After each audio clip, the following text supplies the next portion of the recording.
আপনারা নিশ্চয়ই জানেন যে বাংলাদেশের তিনবারের সাবেক প্রধানমন্ত্রী এবং বাংলাদেশ জাতীয়তাবাদী দল বিএনপির চেয়ারপারসন বেগম খালেদা জিয়ার মৃত্যু সংবাদে যশোর জুড়ে নেমে এসেছে গভীর শোকের ছায়া। আজ মঙ্গলবার ভোরে রাজধানীর এভার কেয়ার হাসপাতালে চিকিৎসাধীন অবস্থায় তার মৃত্যুর খবর জেলায় পৌঁছালে দলীয় নেতাকর্মী থেকে শুরু করে সাধারণ মানুষের মধ্যে শোকের মাতম শুরু হয়। প্রিয় নেত্রীকে হারানোর সংবাদে অনেকের চোখেই দেখা গেছে অশ্রুর ধারা।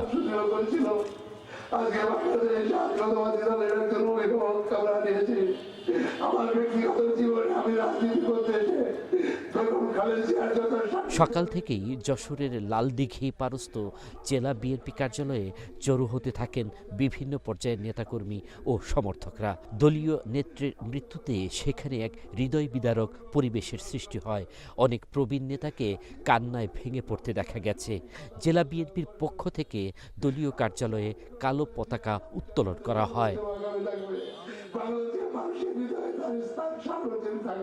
এছাড়া যশোর শহরের তারটানা, বড়বাজার এবং পালবাড়ি মোড় সহ গুরুত্বপূর্ণ স্থানগুলোতে মানুষের মুখে মুখে ছিল প্রিয় নেত্রীর স্মৃতিচারণ।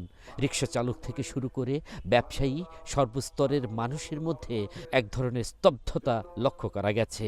অনেকের মতেই বেগম জিয়া ছিলেন দেশের নারী শিক্ষার অগ্রদূত ও গণতন্ত্র রক্ষার সংগ্রামের আপোষহীন এক প্রতীক। শহীদ প্রেসিডেন্ট জিয়াউর রহমান বাংলাদেশের স্বাধীনতার ঘোষণা দিয়ে রণাঙ্গনে যেমন যুদ্ধ করেছেন, বেগম খালেদা জিয়া রান্নাঘর থেকে এসে একজন গৃহবধূ বাংলাদেশি জাতীয়তাবাদের হাল ধরেছিলেন। দীর্ঘ 9 বছর স্বৈরাচারের বিরুদ্ধে তিনি লড়াই করেছেন। এমনিভাবে ইতিহাসের বাঁকে বাঁকে বাংলাদেশে যত স্বৈর শাসক এসেছে তাদের বিরুদ্ধে বেগম খালেদা জিয়া আপোষহীনভাবে লড়াই করেছেন।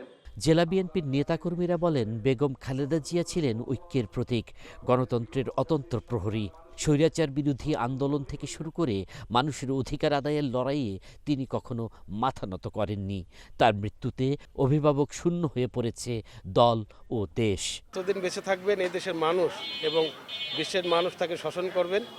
তিনি তিনবারের প্রধানমন্ত্রী ছিলেন এবং যেই কয়বারই জাতীয় সংসদ নির্বাচনে দাঁড়িয়েছেন তিনি একটি আসনেও ফেল করেননি। ছটায় আমাদের প্রিয় নেত্রী, দেশনেত্রী, তিনবারের প্রধানমন্ত্রী বেগম খালেদা জিয়া মৃত্যুবরণ করেছে। আমরা এই মৃত্যুর ফলে সারা দেশবাসীর সাথে আমরাও শোকাহত। কিছুদিন আগের কথা বাদে যদি দীর্ঘ পথ চলাটা তার সম্পূর্ণ নতুন পথে তিনি পা রেখেছিলেন।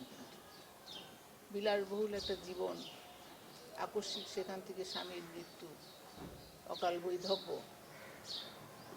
আসলে তাকে একটা অথৈ সাগরে ফেলে দেওয়ার মতো। কিন্তু অবাক করার ব্যাপারটি হলো, তাকে যখন দল থেকে বলা হয়েছিল যারা রাজনীতিতে, তিনি সাহস করে হালটা ধরেছিলেন। এদিকে কেন্দ্রীয় কর্মসূচির সাথে মিল রেখে যশোরেও 7 দিনের শোক পালনের প্রস্তুতি চলছে। আগামী কয়েকদিন জেলার প্রতিটি উপজেলা ও ইউনিয়নে কালো ব্যাজ ধারণ, পবিত্র কোরআন খতম ও বিশেষ প্রার্থনা সভার আয়োজন করা হবে বলে দলীয় সূত্রে জানা গেছে। আল মাসুদ নয়ন, নাগরিক প্রতিদিন।